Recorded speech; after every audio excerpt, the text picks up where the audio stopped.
Unknown number से जो call आए और किसी भी प्रकार का आपको ये कहे कि आपका खाता बंद हो रहा है या भाई ट्रैक्टर का ऑफ़र है, किसी भी चीज़ का जो ऑफ़र दे, लॉटरी का ऑफ़र है, तो उसकी किसी भी प्रकार की इस तरह की बातों में ना आए। अगर बैंक से भी कॉल आती है तो फिजिकली अपना बैंक में ही जाके अपने OTP शेयर करें। जो चीज़ है, मैं लोगों से ये भी आग्रह करना चाहूँगा कि सर्दी का मौसम है और कहीं भी आप घर छोड़ते हैं तो अपने नेबर को और अपने न्यूज़पेपर वाले को और मिल्कमैन को एक बता के ना जाएं।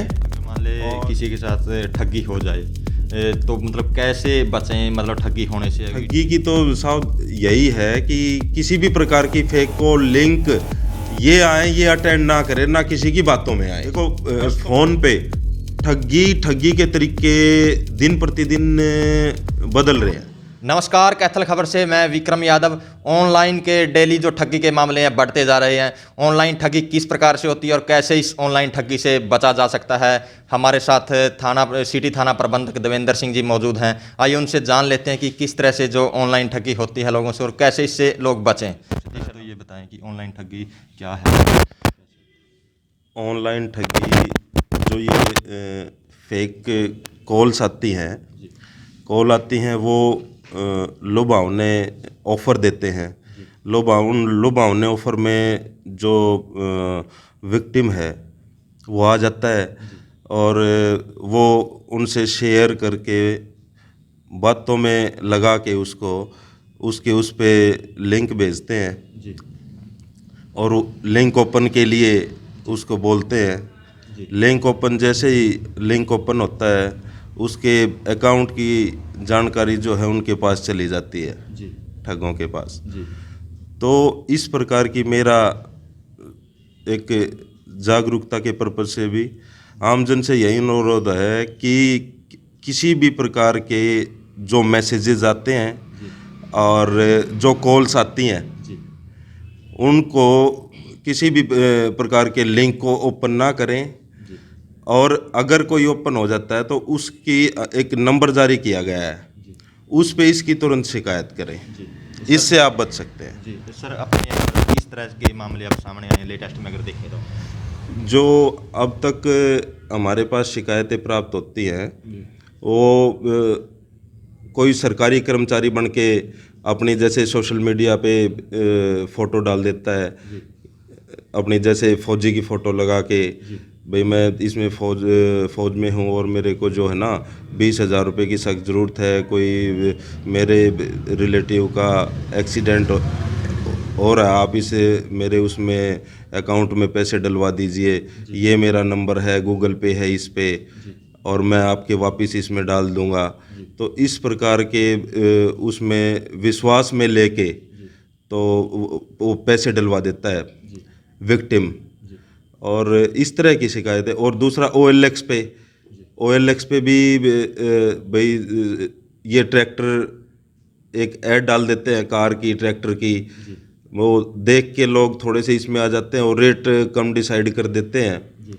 तो उनको लगता है कि कम रेट में ये चीज़ मिल रही है, ले लो, तो वो उन अकाउंट में शेयर कर देते हैं। 3-4 चार्ज बताएंगे, आप 25,000 रुपये डाल दो अकाउंट में, ये कोरियर फीस है, हम इसको जो ना ट्रैक्टर को आपके पास भेज देंगे। तो इस प्रकार के लुभावने ऑफ़र दे के अपनी बातों में लगा के वो ठगी करते हैं। तो मतलब नंबर से अगर कोई कॉल आए तो उसको उठाएं नहीं, या उठाएं तो मतलब पहले जांच पड़ताल करें उसकी। अननोन नंबर से जो कॉल आए और किसी भी प्रकार का आपको ये कहे कि आपका खाता बंद हो रहा है या भाई ट्रैक्टर का ऑफ़र है, किसी भी चीज़ का जो ऑफ़र दे, लॉटरी का ऑफ़र है, तो उसकी किसी भी प्रकार की इस तरह की बातों में ना आए। अगर लोन का, इसका किसी भी इससे संबंधित कोई भी बात है तो वो उनसे भाई हम आपसे संपर्क कर लेंगे, या उस फ़ोन को अटेंड ना करें, इग्नोर कर दें। जी सर, लेटेस्ट में जैसे OTP वाले चल रहे हैं तो ये किस तरह का फ्रॉड है? जो ये लेटेस्ट में जो OTP वाले चल रहे हैं वो OTP नंबर पूछ के लिंक भेजते हैं। OTP नंबर की जानकारी ये आएगा आपके पास, आप अपना ATM नंबर बताइए, जो फिर OTP नंबर आएगा भाई अब आपके पास ओटीपी आया होगा, विक्टिम से ओटीपी पूछ लेता है, तो ऐसे अपने उसकी सारी जानकारी ले लेता है और फिर उसके साथ ठगी कर लेते हैं। सर अगर मान ले किसी के साथ ठगी हो जाए तो मतलब कैसे बचें, मतलब ठगी होने से अभी पहले ही पता चल जाए कि भी अननोन नंबर की कॉल है या कोई मैसेज ऐसा है, कोई उसकी पता हो उसका, वैसे क्या तो सुझाव है आपका, कैसे वैसे तो इस टेक्निकल युग में जैसे एक ट्रू कॉलर है, ट्रू कॉलर से भी ऑलरेडी पता लग जाता है। बाकी एक नंबर भी जारी किया गया है हमारी सेंट्रल गवर्नमेंट की तरफ से भी, आईटी डिपार्टमेंट की तरफ से 155-260 है, उस पे भी आप शिकायत ठगी होने के बाद तुरंत उस नंबर पे कॉल कर सकते हैं, ताकि विद इन 24 आवर अगर अकाउंट टू अकाउंट ट्रांसफ़र हुआ है तो वो रुक जाए। नहीं, ये तो ठगी होने के बाद है जो नंबर है, मतलब ठगी होने से कैसे बचें, क्या कुछ सावधानियां रखें? ठगी होने से ठगी की तो यही है कि किसी भी प्रकार की फेक कॉल लिंक ये आए, ये अटेंड ना करें, ना किसी की बातों में आए। फर्स्ट तो मैं यही कहना चाहूँगा कि सबसे पहले जब हम बातों में आते हैं, लुभावने ऑफरों में आते हैं, तब कहीं ना कहीं वो स्टार्टिंग में हमारी ही वीकनेस होती है, वो लुभावने पर्पज से हो, पर किसी तरह की किसी प्रकार की बातों में ना आए। मैं यही कहना चाहूँगा। हाँ, अब रिसेंटली एक आया था कि आपकी 25 लाख की लॉटरी लगी है, आप 25 लाख की लॉटरी के लिए आप हमारे अकाउंट में इसका जो सरचार्ज है वो 70,000 रुपये लगेगा, आप हमारे अकाउंट में डलवा दीजिए। वो गूगल पे होते हैं, उनमें डलवा देते हैं, फिर उस अकाउंट से वॉलेट में ट्रांसफ़र हो जाते हैं। तो ऐसे करके 70,000 रुपये फिर 3-4 ट्रांजैक्शनों में इतने विक्टिम समझ पाता है, इतने वो कम से कम 3-4 लाख रुपए ट्रांजैक्शन कर लेता है, उससे ठगी कर लेता है। देखो फ़ोन पे ठगी के तरीके दिन प्रतिदिन बदल रहे हैं। ठगी किसी प्रकार से भी जो ऑनलाइन है वो तरीके दिन प्रतिदिन बदल रहे हैं।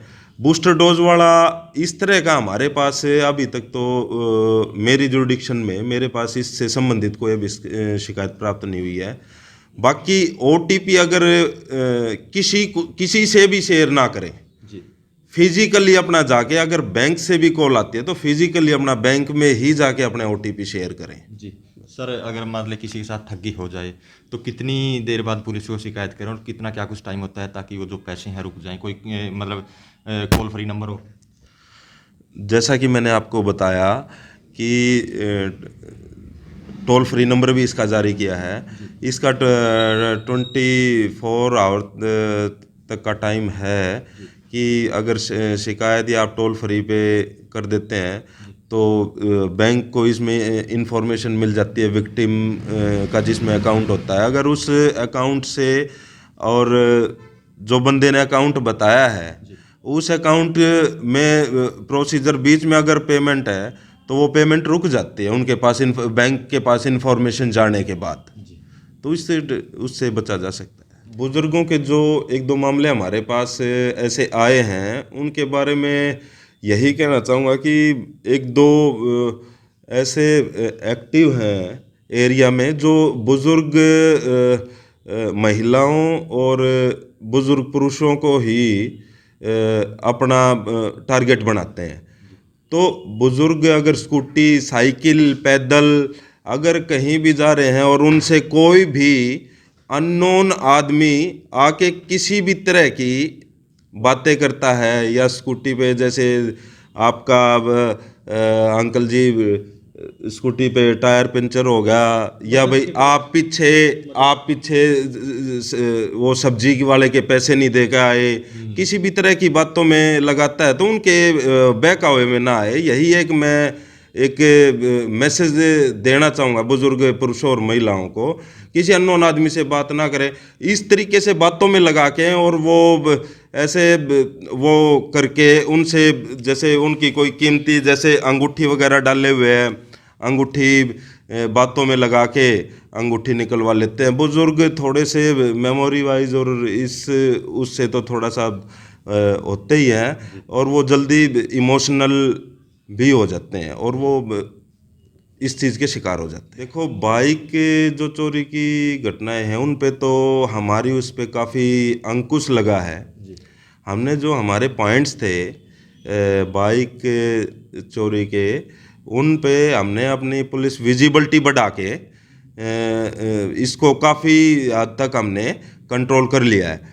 और जो बर्गलरी वाली जो चीज़ है, मैं लोगों से ये भी आग्रह करना चाहूँगा कि सर्दी का मौसम है और कहीं भी आप घर छोड़ते हैं तो अपने नेबर को और अपने न्यूज़पेपर वाले को और मिल्कमैन को एक बता के ना जाएं। और इस पे जो ओपन लॉक ना लगा के जाएं, ताकि कोई भी रेक्की या देख के बंदा 1-2 दिन के लिए गया हुआ है और उसी टाइम पे राउंड मार के ये ना हो कि यहाँ कोई नहीं है, तो अपना एक सेंट्रल लॉक का भी यूज़ करके, कोई सस्पेक्टेड बंदा, उसको ये नहीं पता होता सेंट्रल लॉक लगा होगा तो कि बंदा अंदर है या कहीं गया हुआ है, बाहर गया है। इस चीज़ से भी हम बर्गलरी पे काफ़ी हद तक अंकुश लगा सकते हैं। तो ये थे हमारे साथ सिटी एसएचओ देवेंद्र सिंह जी। इन्होंने बताया कि किसी अगर अननोन नंबर से कोई कॉल आती है या कोई मैसेज आता है, कोई ओटीपी पूछता है तो वो न बताएं, मतलब वेरीफाई करके ही बताएं। तो इस वीडियो को ज़्यादा से ज़्यादा शेयर करें, लाइक करें, कमेंट करें, ताकि ज़्यादा से ज़्यादा लोगों तक यह मैसेज पहुंच सके।